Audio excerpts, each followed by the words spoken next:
Hello, welcome, Cabbage here. So here is a day that I think a lot of people have been looking forward to, and that is to take Loki into Daikoku, the impossible mission for Daikoku. And Daikoku is definitely one of the more difficult impossible quests. They might be the most difficult one of the second wave of impossibles. And then they are also the one of the very strongest impossible monsters. And to make a max luck of them would be very, very beneficial. I found a lot of benefits to it since I made mine. But yeah, the mission being so difficult, you want any advantage you can get. And Loki is he's got the bump combo basically. That's the entire story. It's a dark element and super strong, and it's homing as well. So in certain situations, it can be easy to use. So we'll give him a try here. Alright, so that first stage, I actually like to get rid of those two masks at the lower half of the screen, because they shoot out the warps. Loki has Minesweeper only, does not have null warp, so he gets tripped up in the warps. And then, as we saw there, the 1P Loki in the upper left, he is inside the laser barrier of the Preda up there. And characters with laser bump combos, they will actually do some damage from within a laser barrier. If he is outside, it will be stopped completely and do no damage. Yeah, if you are using Loki in a Daikoku, keep an eye on the positioning to see if it's inside a laser barrier, and then to see if it's worth hitting him. And yeah, these early stages are a little bit tricky with Loki. Because you do want to get rid of the Predas in the first few turns, or else they do a white blast which will take you out. And once the warps come out, then it gets a little bit trickier to take down the Predas. I only have one bounce character with no warp, that is Marishten. So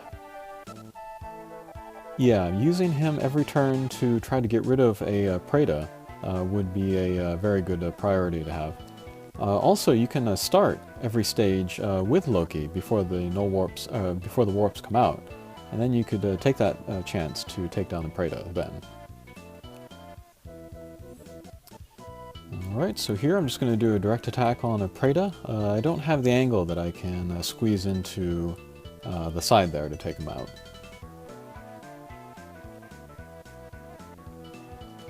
But yeah, in theory, using Loki, you would have more trouble in the earlier part of the mission, which would set you up for an easier way in the second part of the mission, the boss sequence of the mission.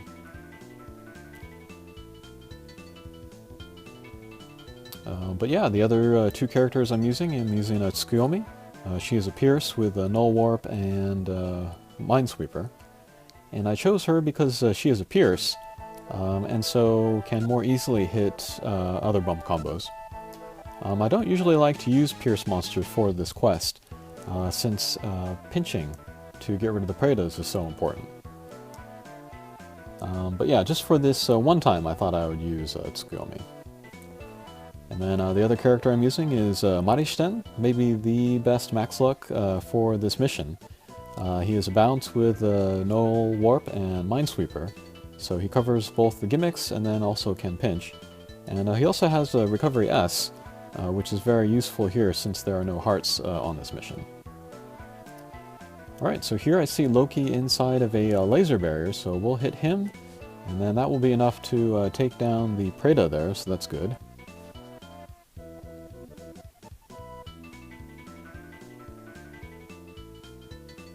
Okay, and then both of my Lokis are in good position just to get their lasers into the boss there, so that was pretty good. I still have to take down the Preda down there, though. And yeah, we'll hit one Loki to get the laser into the boss, and then hopefully come out of the warp and then take down the Preda, but that's of course something that we can't count on. One nice thing about Loki, though, is that he does so much damage that here, for example, I can just hit one Loki with the other and then take down the boss, even before Preda can get out the ultimate attack. And yeah, when I was putting together the team for this run, instead of Marishten, I initially put Emerald Dragon, just purely for the Blast Bump combo. But then I remember that Loki has the Blast Bump combo himself. And that's really awesome for him. Especially when you're using two of him, because then they can kind of, build off of each other.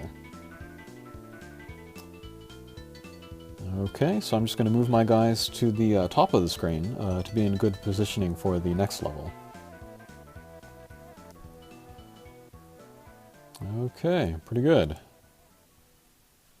Alright, positioning is decent, HP is looking good.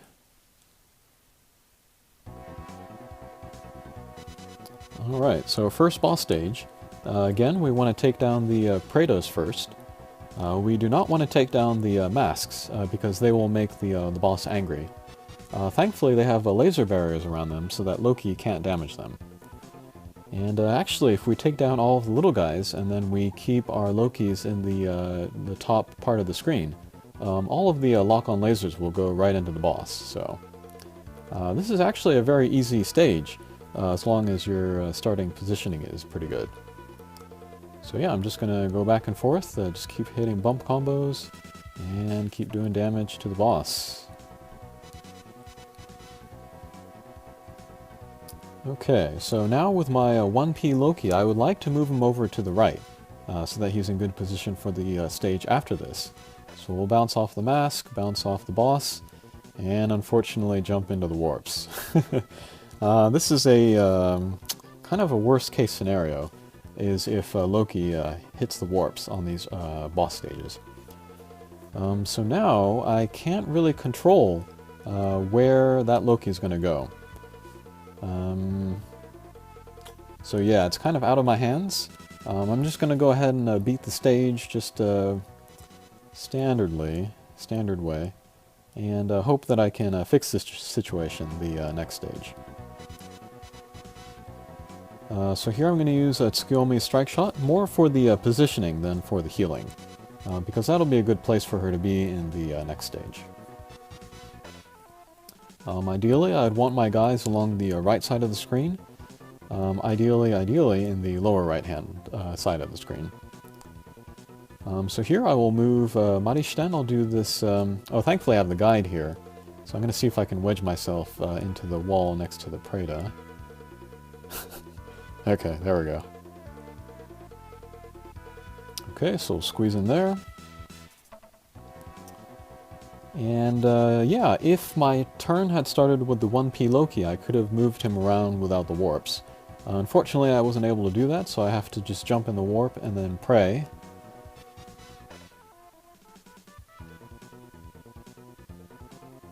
Alright, coming out there, and yes. Worst case scenario just got worse. We jumped out of the warp, we took down the mask, so now Daikoku is in angry mode, and Daikoku will do extra damage every attack, and then also the healing walls will disappear, and there will be no more chance for us to heal. So now it's a race to see who can take down the other first, either my guys or the boss. Thankfully there, my Lokis were in good position, so we could just take down the boss there, and then we will move on to the next and last stage. Here too, we want to take down the Praetas, but now I have much less time to take them down because the boss is angry and will do lots more damage per attack. Thankfully I mostly dodged that one. We'll just keep plugging away on these little guys. Alrighty. Yikes. Alright, so doing damage, that's the name of the game right now.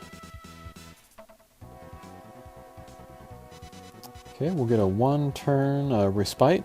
Just going to keep hitting bump combos. And thank God I got the stun from Tsukiyomi's lightning. So we'll skip that attack. We're just going to keep continuing to hit bump combos, get a little bit of healing in with Marishten. Excellent. And we'll skip the next attack. We'll do more bump combos. Excellent. And Marishten's cross laser is doing good damage as well. It's the same strength as Raphael. Alrighty, and then we'll do some more bump combos. We had another turn without an attack, so that was really lucky. Yeah, the timing just worked out on this last stage to get the lightning and then also have it fall so that it wouldn't skip a turn where there's nothing happening anyway. So yeah, a lot of luck there, but we do get a general sense of how Loki plays in this stage. It's kind of a high-risk, high-reward character to use. If you get everything right, he can really speed up the mission for you. But if he gets stuck in the warps especially, it can be a lot of trouble. And yeah, from my point of view, I would recommend Royce more than Loki here. Royce covers both the gimmicks and also does very good damage with the bump combo. So yeah, there's much less of a chance of taking down the mask by accident. But that's not to say that Loki is not good here. He's also top tier, just a little bit riskier. Alrighty, so good luck with that, and we'll see you again. Take care.